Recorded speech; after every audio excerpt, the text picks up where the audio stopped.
Greetings and welcome back to the channel, guys. Completely different video today, completely different type of content. I normally don't really do this, but since this is an ongoing project that I'm very passionate about, I thought I'm just going to talk about it. So I'm currently in the process of developing my own game.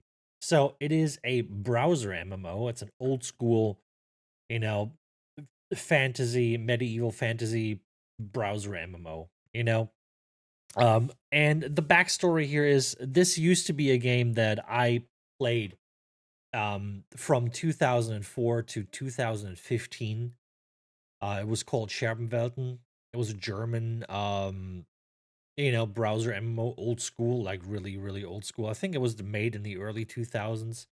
And unfortunately it was shut down in 2015. So it's been 10 years now since the game died, and there's still a little bit of a community that kind of hovers around the corpse of this game, and they're kind of waiting for something similar to pop back up again at some point. And there have been some efforts made to remake the game. People have tried, and I don't know, nothing really came of it. There might still be one project that's currently going on, but I can't really tell. We used to all like test a game that one of the old players of this game made, basically like a one-to-one copy. And the problem was, I think he couldn't deal with criticism and feedback, so he kind of got too much of that, and then he just shut the test down. And he's like, I'm gonna work on it on my own now. And it's been years now. I don't know if he's working. I don't know if he's actually doing stuff, or if he's given up on it or not. Anyway, I'm gonna make my own version of it. Um, but here's the thing. I'm not a developer. I'm not a programmer. I'm not a coder. I don't know how to do this. So, yeah, I literally can't program anything. Now, I am a web designer, so I know my way around HTML and CSS, but I do not know JavaScript at all. So, yeah, how are we going to make this game if I can't code? Well, we're using AI. We're using AI for it. And yes, so I'm using Gemini 2.5 Pro and Flash, and I will explain to you why I'm using both. It's not by choice. But yeah, I'm using Gemini to make the game. I started out making this like the very early stages. I started out with ChatGPT, and that kind of worked to a certain degree, but ultimately I realized ChatGPT is just not the way to go. It's not that ChatGPT is bad at coding. It's good at coding. Just the way it's set up and the way you can use it, it's a little hard to use. Now, if you can run codecs in the CLI, if you can actually get that to work, because I couldn't.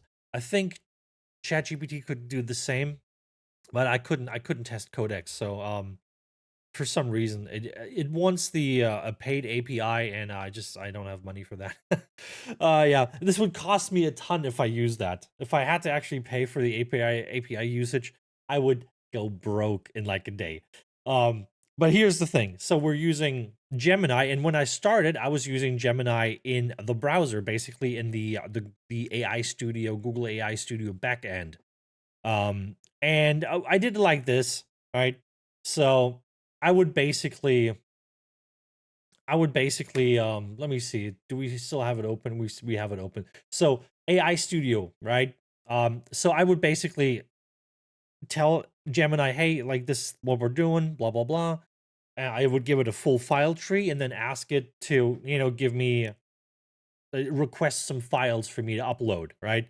And it would say, yeah, give me those files so I can look at them. And then you just basically just, you grab a file and you upload that, you pull that in, and then Gemini, analyzes the files.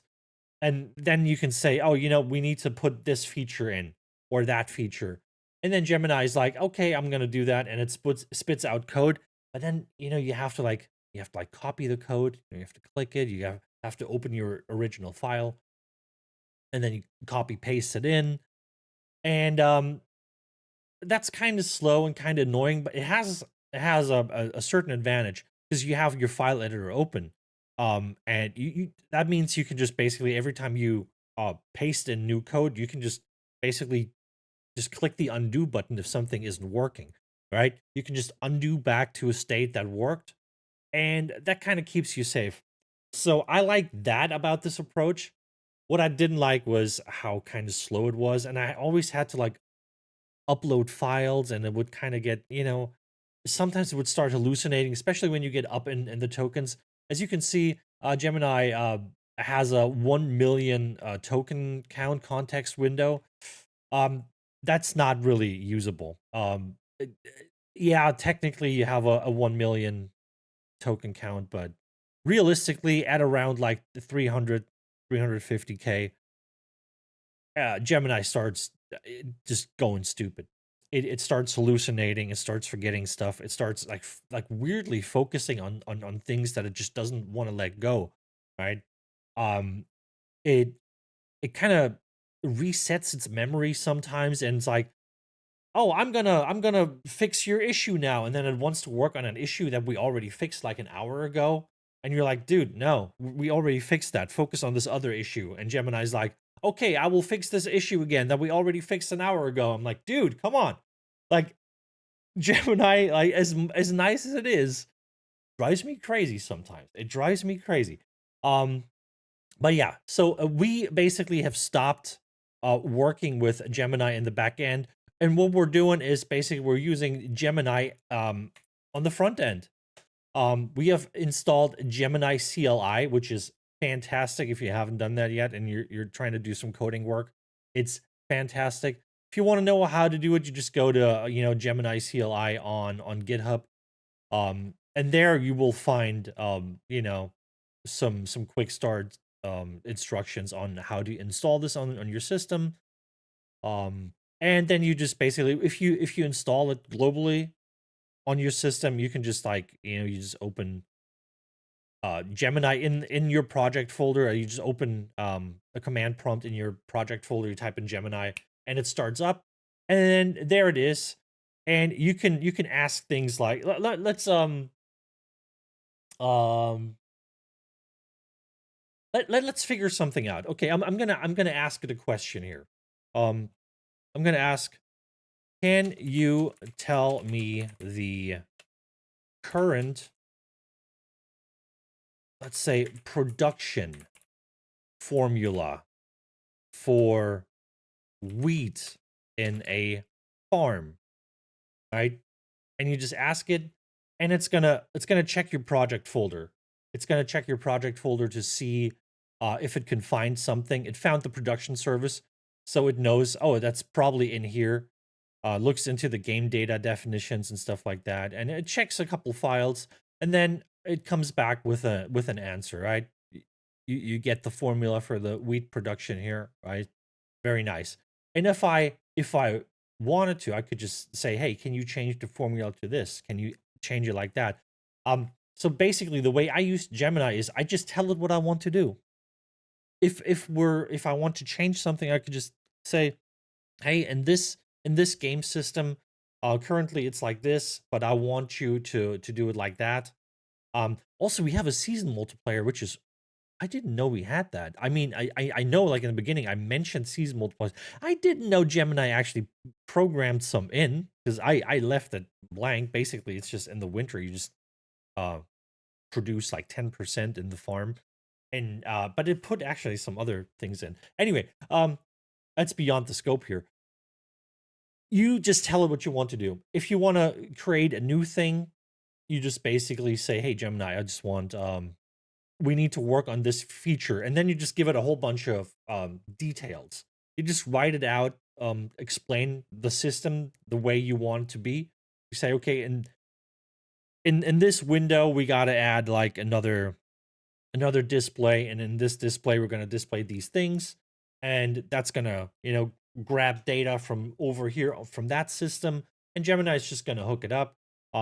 One thing you definitely should do is you should make pretty clear that Gemini is supposed to work precisely, not assume anything because Gemini has this tendency to just assume things. Sometimes it gets lazy. I don't know what it is, but like there's like certain days where Gemini is just a genius and gets everything done and everything is perfect. And other days, Gemini is just like Gemini doesn't know what the hell it's doing. And if you catch a bad day, Gemini is just constantly gonna make stuff up. It's gonna assume things. It doesn't check the contents of a file, and then it's like, yeah, I'm assuming the system works like that, and based on my assumption, I'm programming the code now, which of course is horrible. This can break your game down the line if Gemini just assumes things instead of like actually double checking how a system works. So you kind of want to tell it to like just check the file, don't assume anything. We need precision. Also, when you're programming something, you can say stuff like, you know, figure out what the industry standard is for like making this system or programming this function. Figure out the industry standard. How are other people doing it? How are other people tackle this problem? And that usually gets you better results by just literally just telling Gemini, hey, let's look at other people. Let's look at other games. How are they doing it? And if they do it like that, then maybe we should do it like that too. Right? Stuff like that. So you have to make sure you kind of keep it in check a little bit. Also, make sure you read the stuff that Gemini tells you. Because like if you give it a task, it will say, oh, I'm gonna program this in. I'm gonna grab this file. I'm gonna put this in here. This is how I'm gonna do it. Read it through because sometimes it misunderstands how you want something to be, and if you don't catch that in time, you're gonna end up with like the wrong code in it, and you have to fix it like down the line at some point. So always read the output. Always read what it says. It usually explains how it's gonna do something. Make sure it aligns with what you actually want the system to be like. But yeah, this is basically how I'm doing it right now. And then Gemini, of course, because I'm running it in the project folder directly, right? It has access to all the files in here. Once it changes a file, I will then grab this file from my project folder and upload it to my server because I'm actually developing on the server. So yeah, that's basically how we're doing it. This is most likely like if you are a programmer, if you're an actual coder, like someone that knows what they're doing, you're probably gonna run out of the room screaming right now because everything I do is so amateur. But hey, I don't know what I'm doing. Still doing it, that never held me back. So, and we're like 1.5 months, almost 2 months in to this project right now. We had a little bit of a or setback when I moved to an online server because I started developing this on my system locally with the SQL3 database, which was recommended to me, for like starting phases. But then once we moved onto the server, we had to basically migrate everything to a Postgres server, Postgres database, right? So, and I don't know anything about that stuff. So basically, when I migrated the game to the server, it's everything broke. We had to fix everything. And I'm still finding like bits and bobs and little pieces that don't work properly. That I haven't touched since we migrated over. Like I don't know, it's like it's been over two weeks now, almost 3 weeks probably since we migrated. And yeah, I'm still finding things that don't work that we have to fix that still like basically call the old database system. But the game is coming along nicely. Let's just log in here. The game is called Shard Worlds, which is basically the literal translation of the original title. So you can create a new character, right? You can get into the game, walk around like that. So we got the group frame over here. This is your group. This is you, the main character. Those are your NPCs that you can hire. Here's your resources. Those are just resources that you can gather. Like I can gather some wheat here, gather some wheat, and I get wheat for it, right? Can drop the resources if I want. Let's say I want to drop like 100 wheat. Confirm drop. bang, drop the 100 wheat. That's how it's done. We have a construct building. This looks horrible because I haven't designed it yet, but you can build buildings. You can cultivate the land, which is important for like production buildings like the farm. The farm produces wheat, cows, horses, and wool. Wool are basically just sheep, but we call it wool. And the I have back engineered the original production formulas from the original game, so we're pretty close. We're pretty accurate. Um, we're getting very close in the like higher ranges. Like right now, with like the low production of like 75 wheat, which is nothing. We're off a little bit more. So on the low end, the formula doesn't line up quite as nicely. But once we get into like a higher production, it lines up almost perfectly. We're just off by like 2% of the original formulas. That's fine. I don't think that's going to cause any issues. 2%. That's going to be absolutely okay, right? So we can produce stuff here. This is the building storage. This needs to be designed a little bit better. Uh, Upgrades, building upgrades for fields, cowborns, shepherds, horse paddocks. This basically increases your production per tick. Ticks are every 4 hours. Every 4 hours there is a production tick for these buildings, and then they produce something if they have enough room, if a recipe is selected, if a worker is in the building. We got workers here, they're assigned to the building, right? And then we'll produce something every 4 hours, right? So 6 production rounds a day. And we have like different buildings, of course. We got the smithy here, um got the bakery, we got the brewery. This is a completely different kind of building. This is the inn. The inn is basically you can I mean if you look at this like right here, like I have two mages here. I actually got three mages, right? My main is a mage too. These two are mages, and then we have um a warrior that's like very low health, but my mages are all out of mana, so I can come over to an inn. And if the inn has the appropriate resources in here, which is wood, you got some bread, you got some beer, and you got some meat, that's a good meal. You can do an overnight stay, or you can just eat and drink, and that's going to fill up your mana, and it's going to fill up your health. If you just do eat and drinks, just literally it's going to heal you and fill up your mana again. Overnight stay is actually also going to be used for leveling your intellect and meditation skill, which is important for mages. So I can click that here. Your group feels well rested. Yeah, okay, we're full healed now. Let's do a couple more to fill up the mana here. Boom. And now the group is fully filled up. We got mana, so we can fight again, right? So that's that building. We got a logging cabin. We got a hunting cabin. Stuff is being produced here. We got some mines over here. We got a stone mine, an iron mine, and a gold mine. They're producing.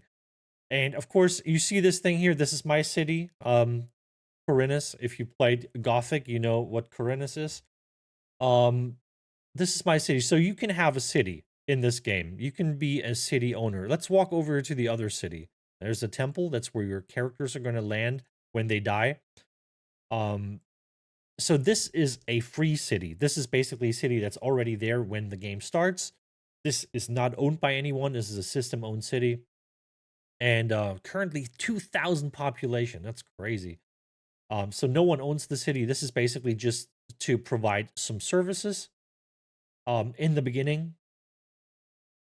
So you can use a marketplace to sell stuff and maybe buy stuff too. But like the free cities are not really for buying stuff. They're mostly used for selling stuff in the early game, so you can gather a little bit and then sell it and make some money from that. And it also helps supply the city. So if the city has enough resources, then it can grow, and it will grow and grow and grow every day when the main city tick is happening. And that's going to give it more money. This city has 91,000 gold. That's insane. No sales tax though. Appreciate it. Then we got the merchant here. The merchant is basically also just for early game. You can buy a couple of items here just to get your character or your small group in the beginning started, so you can have some armor, you have some weapons, and that will just allow you to just get set up and start fighting monsters. And then later on, of course, if you want better stuff, that's all going to be player crafted. So players are going to start crafting things.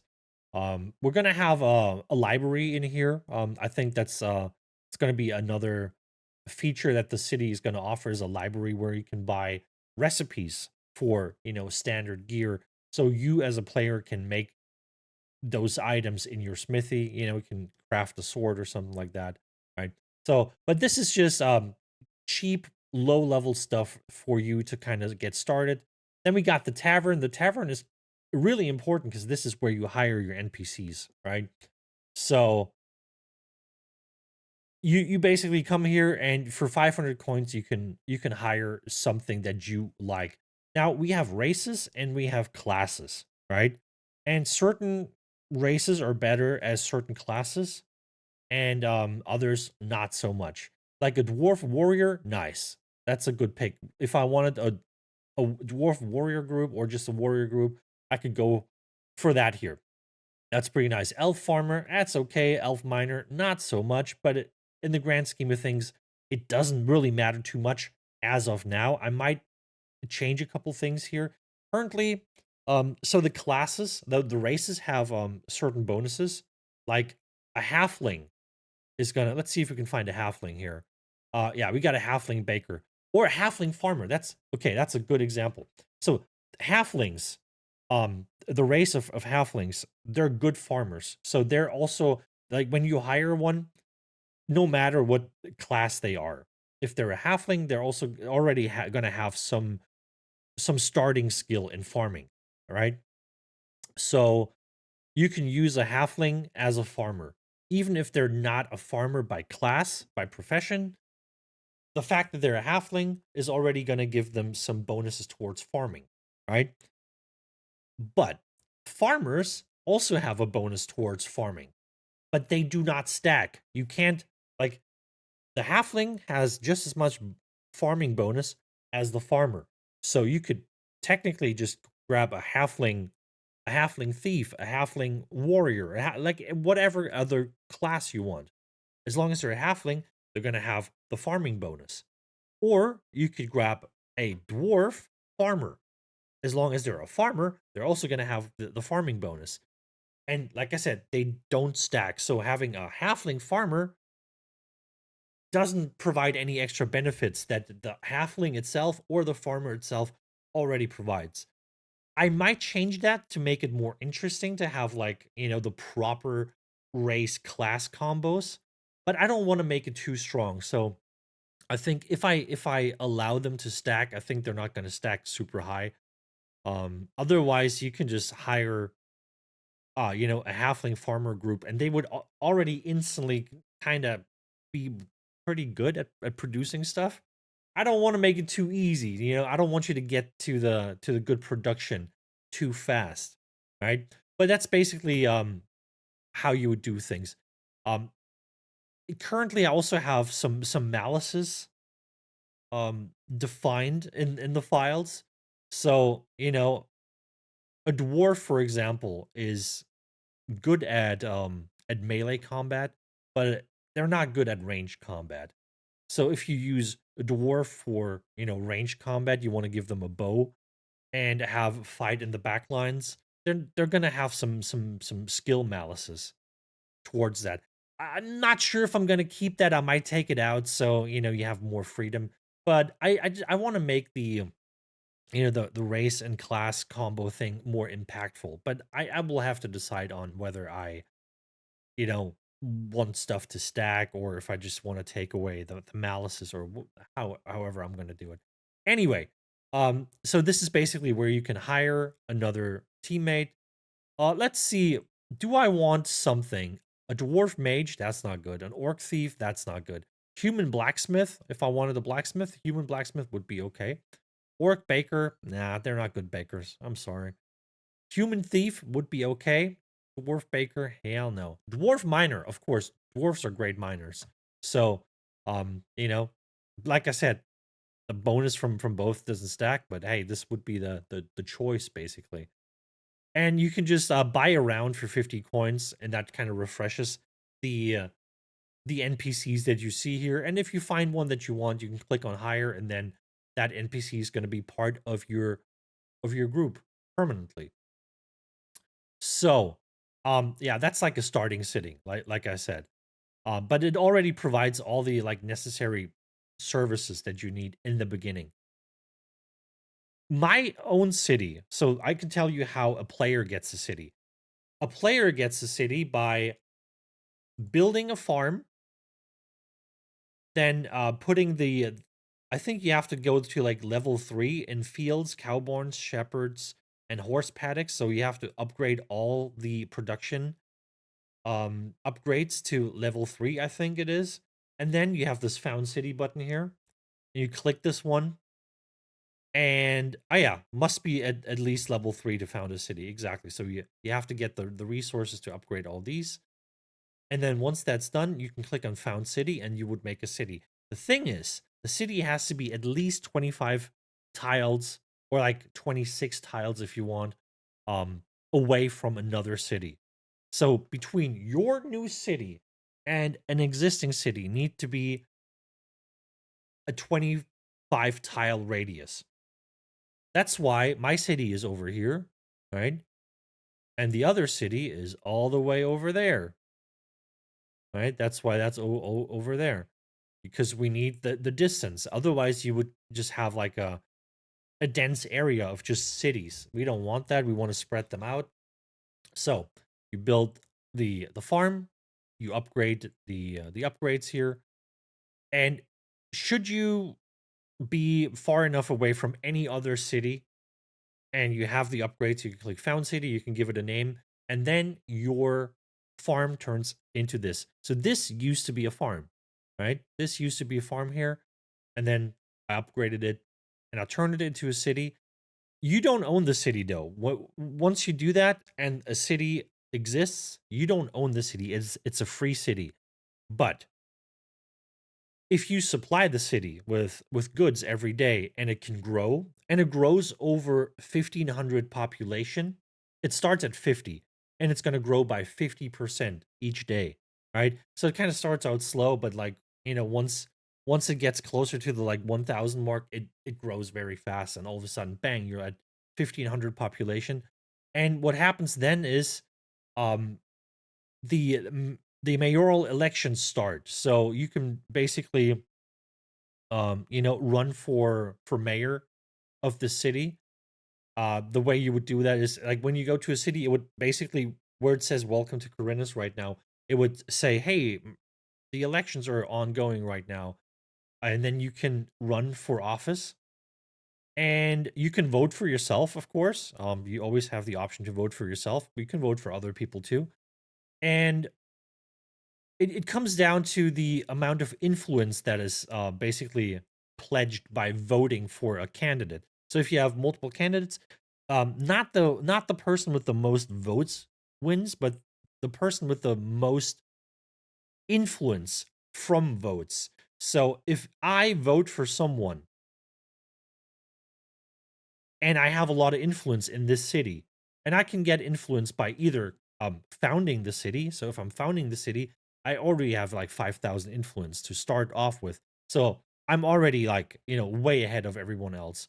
But then, of course, you can go to the tavern, you can buy rounds, and buying rounds is also going to give you influence in a city, right? So you would just go here and you just buy a couple rounds and, basically spam this button here. It's going to cost you some coins, but it's going to get your influence up in the city. And if you have more influence, your vote counts more, right? So the guy that has the most influence from the votes will win after 1 week, right? After 1 week, um, the elections close, and then the guy with the most influence will win, right? The guy that has the votes that have the most influence. So if you found the city, you're gonna already have 5,000 influence. So chances are pretty decent that you will become the mayor of the city. And once you are the mayor of the city, of course, it will say governed by whoever you are. And you will then have, let's go over to the character screen. This is all my characters here. There's some new values we added yesterday. Political fame. Why is my political fame so high? That's crazy. That is insane. Anyway, combat fame, yeah, put it in yesterday. Politics points, put it in yesterday. We're getting politics points from the city. So here's the buildings list. You guys can't see that because my beautiful face is in the way, but you can see all your buildings in here. You can also click on your city, click, and then you see your city. Here is the consumption list. Basically, this will show you how many resources your city needs. This pop needs tells you how many resources your inhabitants need. Buildings, so if you have buildings in the city that produce something or that are just there. I got 4 taverns here and a town hall. So a town hall doesn't cost anything, but the taverns are going to cost something. And that's why the taverns are going to ask for some resources here, right? To just maintain the buildings. And then you can see basically the whole calculation here. You start with 140, you need 24 of this resource. The pop doesn't need anything, the buildings need it. Total consumption basically combines these two, and then you see the total consumption, and then it would basically subtract that from your stock, and you will see the forecast, and the forecast tells you if you have enough resources, right? So we can see, okay, after taking all this away, I'm still going to have enough wood, but the meat and the fish, they're going to struggle. I only got 3 fish left. We're going to need 16, so we need 13 more. We're like in debt right now with fish. So before the next city tick happens, which is once a day, or I can run them manually through my admin interface. Before the next city tick happens, I need to put these resources in. Otherwise, the city is not going to grow, and the population is going to be mad at me for not supplying enough for the city to grow. And then we see some city limits here, of course, based on the buildings that I have in my city. Um, it calculates the maximum population. I'm basically over halfway now. I can have 11,600 in my city. After that, my city can't grow anymore, which means I have to build more buildings. I have to upgrade the buildings more. And yeah, that's basically how it goes. Max storage 4,000. I have not built any warehouses yet, so there's no extra storage. um Max upgrade level is basically equivalent to 1 level per 1,000 population. So I'm at 6 right now because I'm over 6,000 population, blah blah blah, right? I don't want to go into too much detail here. A race distribution, this means you can have, your population of your city can be made up of different races, have like different demographics. Right now I got 50% humans, 20% elves, 10% dwarves, and no orcs, but we also got 20% halflings. And this changes by 1% per city tick per day, right? Right. So if I change this right now to like 60% humans and I adjust the other ones here, it would slowly drift by 1% towards my desired distribution. Stuff like that. Trade routes, I haven't put that in yet. Um, those are the buildings. Marketplace settings. I can basically add the buy price, sell price, and the minimum quantity, maximum quantity is basically like the minimum is like I won't sell you more than this, so I can basically store some stuff in my city and not allow you to buy everything of it. So I'm always going to keep 250 wood or 250 stone in my storage. You can't buy anymore if the stock goes down to 250, and the max quantity just means I won't buy any more than 1,000. So if you want to sell, like I have 250 wood and you want to sell 750, that's going to be fine. If you want to sell more than that, sorry, I only buy up to like 1,000.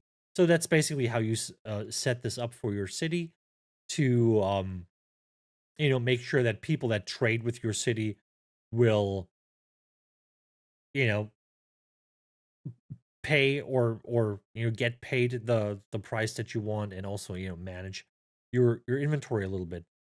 City ownership, you can put that over, like send the city over to someone else if you don't want it anymore, right? You can give it to someone else. You can have your name here. You can change the name. You can have an image in here, and you can have a city description that will show up in the when you're in the city and you open the city modal. Right, it shows me the picture here. Your description would be down here. So that's basically how that goes. Anyway, long story short, cities, very nice feature. Um, outside of that, we also got we got combat. Um, let me put some flies in here. We're gonna put flies. I'm gonna spawn some flies here. Boom, just so I can show you that. So we got flies up here. Right, you can go there. It initiates the combat. This is the combat screen. This is your group. This is the enemy group. A fly group consisting of a couple biting flies and some normal flies. The normal flies only have 1 health.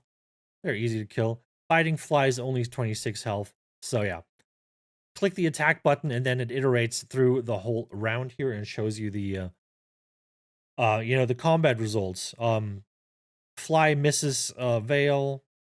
Critically hit. Fly's punch hits Veil's Stonehand for 1 damage. Yeah, they're not hidden. Like a critical hit still for only 1 damage. It's because he's wearing some armor.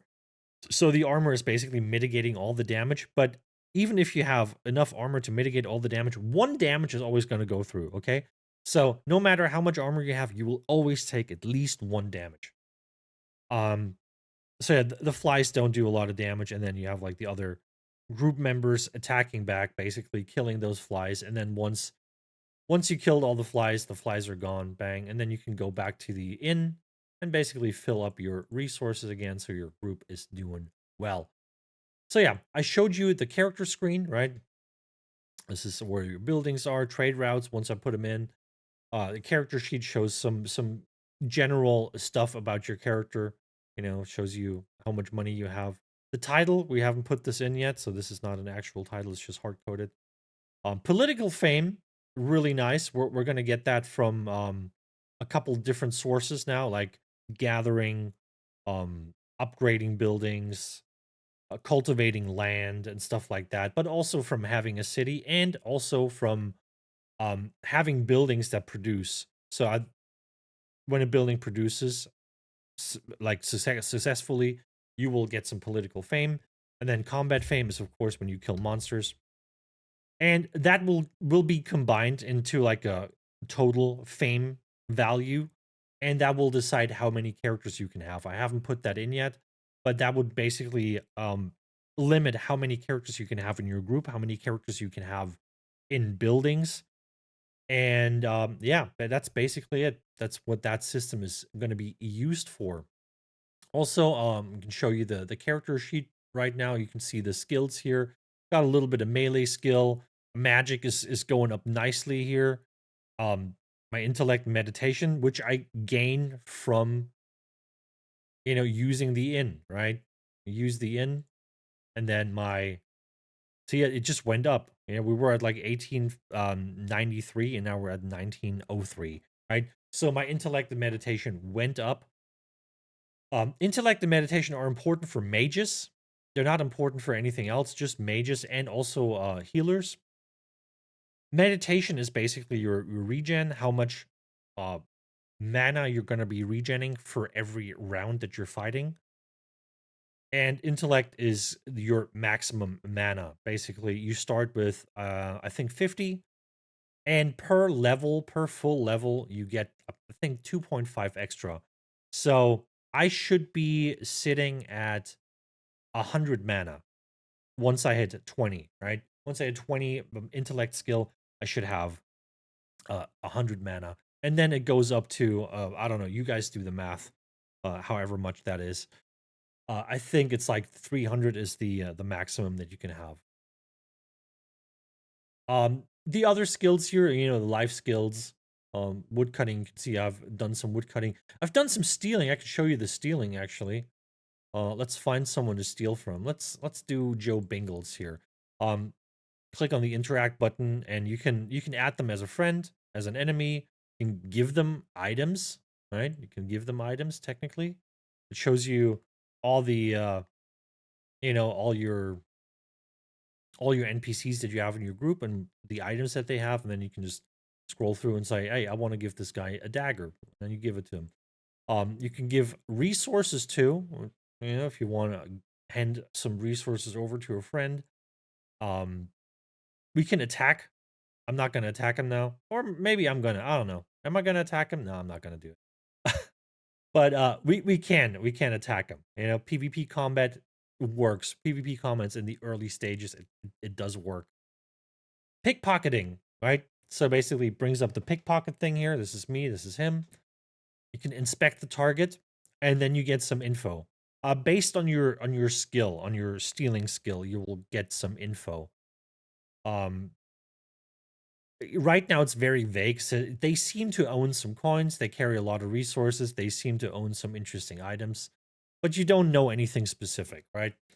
If you have more skill, this is going to get more specific. It's going to tell you exactly, if they have like certain resources on them, it's going to tell you what kind of resources they have. If they have certain items, it's going to tell you exactly which item.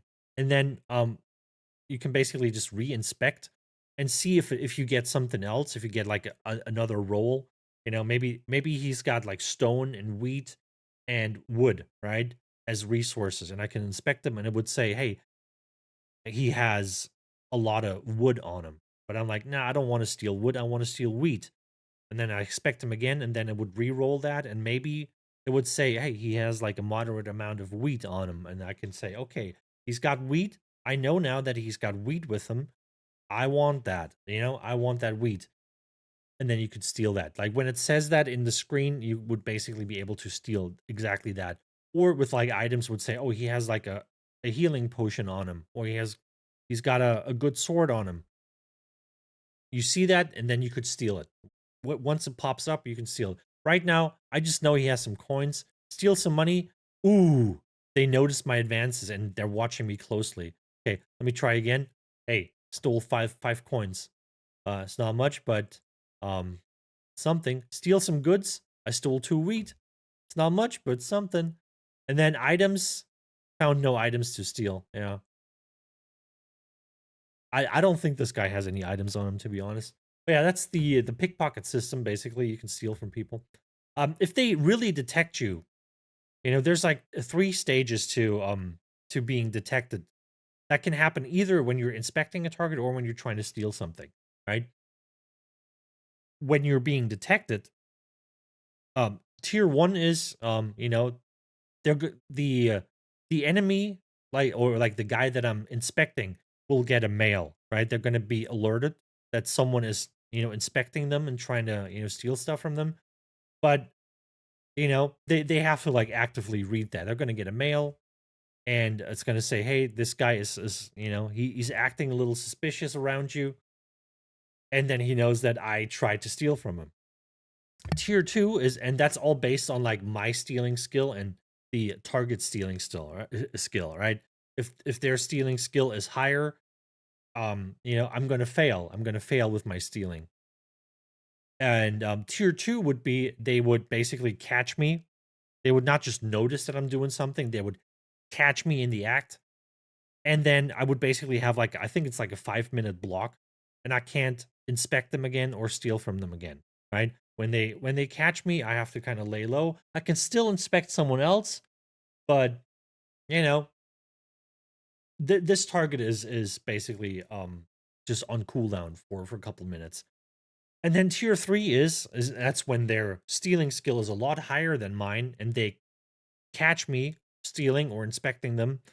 They will instantly attack, right? This will launch an instant, like 1 round of PvP, basically, automated. So they're gonna just smack me, right? Hit me, just smack me on the wrist, and that puts a global cooldown on me, and I can't inspect or steal from anyone until that cooldown is over, right? So everybody will basically be alerted to me trying to steal, and that's the tier 3, and that would kind of lock you out of stealing for a couple minutes. But yeah, that's basically that. Um, we got a couple more things. Okay, we got like the global chat here and the regional chat. The regional chat will always change once you go to like a different island. currently we only have one island, but once I put more islands in, once you go over to that island, the regional chat will switch over to the regional chat for that island, so you can chat with people that live on that island, right? And then the global chat is always going to be for everybody, no matter where they are, right? So I showed you the character screen, I showed you the game screen. Let's show the diplomacy screen. This is basically your mail system. This is where you can edit your profile. Put in an avatar image, put in a description, save that. You have your friends list here, right? And you click on them, and then you can basically message them. Cancel the friendship too if you want. Don't do it. And this is your inbox. This is like suspicious activity. Someone named Bo Jingles was seen acting suspiciously near your group. This is basically the kind of mail that you get when someone's trying to inspect you, and you catch them, but you don't have enough skill to retaliate or to really you know make them stop. But you just get this little mail, and it says that I've done a lot of pickpocketing, and here's a mail from Bojangles itself. Testing the mail system. You can, of course, if you want to, you can delete a mail and then it's gone. You can also archive a mail. Put that into the archive, and then it's over here in archives if there's something that you want. And you can see your sent emails, right? So you have your inbox and your outgoing, or like your sent box. So that mail system is working, and you can also click on new message, and then you would basically you type in something, and it would basically bring up a player. It has a real-time lookup, so it looks up all the players. I'm typing in Joe Bingles. Since there's only like a handful of accounts on this game right now, it brings up Joe Bingles. I click on him, and it catches the profile here, right? And then you can just send a mail to them, right? This is this system. This one looks ugly as f.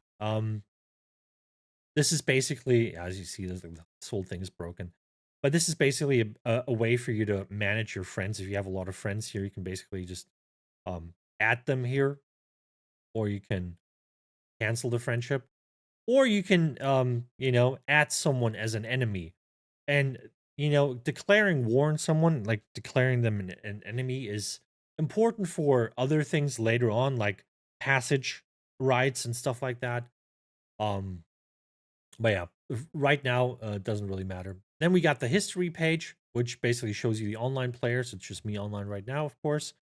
And oh yeah, there you go. War. Matt Shadowman has declared war on Bojangles. Yeah, nice. This basically logs all meaningful things that happen in the world. Since there's not a lot of stuff going on, it's mostly just building production. And when you construct a building, stuff like that shows up in here, and like other events will show up as well. You can search too, and you can search certain things. Diplomacy. Matt Chanman declared war. Yep. I'm a war hawk, man. And then of course, so this is the history page right now. And then of course we have the tavern page. This is for your role players, right? So this is basically a global um role playing chat room where you can. This is also going to look different than the other chat rooms, of course, right? But this is basically where you can do some role play with other people. Yeah, that's it. That's basically what we have in the game right now. There's a couple other like smaller things, but yeah, I'm working on it every day. We're doing it with Gemini. This is basic. This was all made with Gemini. Um, so Gemini's doing all the coding. I'm doing all the research. I'm doing all the explaining. I'm doing all the planning. But yeah, Gemini actually getting stuff done. Yeah, I'm very excited. I'm working on this game every day for a couple of hours.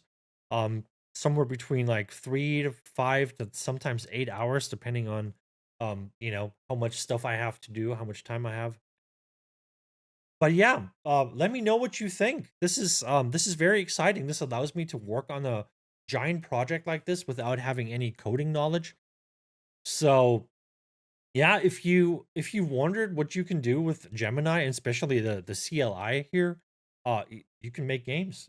You can literally work on a long time project with Gemini. It's gonna take you some time to kind of learn the quirks of Gemini, the way it behaves, and you know you're gonna hit the quota limit pretty fast here. And then it's like, oh, you hit the quota. I'm gonna switch to Gemini 2.5 Flash now. Flash is not as good as Pro. It's not as bad as people say, though. A lot of people say, "Oh, Flash can't code at all," and it's true that it's not as good at like uh, looking through context, understanding files, larger code structures, and precisely coding, but it still gets stuff done. Because I have to basically work with Flash every day because, like I said, Pro. Um, Running this as a CLI in the folder where it has access to all files and can basically read all the files it needs to read, it's going to eat up your context tokens very fast, and then very quickly you're going to have to switch over to Flash, which it's going to do automatically, right? So you can still work with it. It's not as great, but if you have like a paid API key, if you're actually paying for it, then you could just use Pro as much as you want. I don't have that. I do have an API key, but if you want to, you know, authenticate with something, just type an auth, and you can either log in with your Google account or use your Gemini API key, which you're gonna you can save that on your system basically, and then it would just use the API key, right? So you have the option of either running the API key or just using your existing Google account. But yeah, that's basically it. That's the project I'm working on. Let me know what you think. Have you played this game? Have you heard of it? Probably not, but um are you interested in playing like an old school MMORPG like this?